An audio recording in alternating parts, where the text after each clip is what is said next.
айнымалыны алмастыру тәсілін пайдаланып интегралды есептеудің 6-шы есебі. Бізде мынандай интеграл берілген. Осы интегралды мынау айнымалыны алмастыру формуласын пайдаланып шығару керек. Анықталмаған интегралды. Біз қазір du dx, яғни u функцияның туындысы неге тең екенін таба алайық бірінші. Ол 3x плюс 1-дің туындысына тең. 3x плюс 1-дің туындысы 3-ке тең. Яғни du бөлінген dx бізде 3-ке тең болып тұр. Бұдан du тең 3 dx-ға, ал dx тең 1 бөлінген 3 du болады. Біз dx-дің неге тең екенін тауып алдық мына жерден.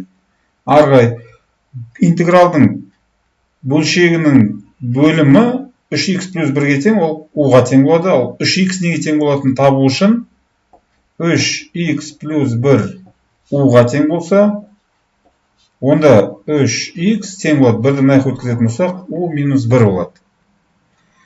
3x-тің орнына u минус 1 қоямыз. 3x плюс 1-дің орнына u қоямыз. dx-тің орнына 3-тен 1 du-ды қоямыз. Сонда біздің бұл интегралымызды мына түрде жазуға болады. u алынған 1 бөлінген u көбейтілген 3-тен 1 du. Енді осы анықталмаған интегралды шығарамыз. Ол үшін мынау 3-тен 1 тұрақты сан көбейтіліп тұрған, оны интегралдың алдына шығарып жіберсек болады. Көбейтілген интеграл u алынған 1 бөлінген u-ды біз u-ға бөлетін болсақ, u бөлінген u 1-ге тең, минус 1 бөлінген u-дің өзін жазамыз. du. Енді мына жақшаның ішіндегі өрнектің алғашқы функциясын табайық.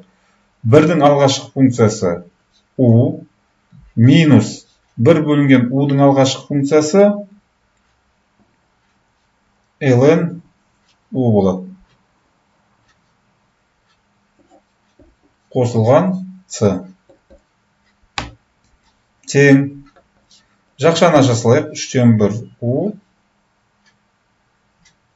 3-тен 1 u алынған ln u плюс c. Енді u-дің орнына қайттан 3x плюс 1-ді несеп шығамыз, қойып шығамыз. Сонда біздің интеграл, сонда алғашқы функциямыз 3-тен 1.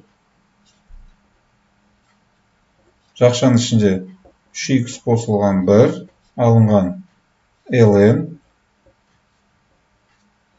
3x қосылған 1 қосылған c-ға тең болады. Есептің жауабы осы.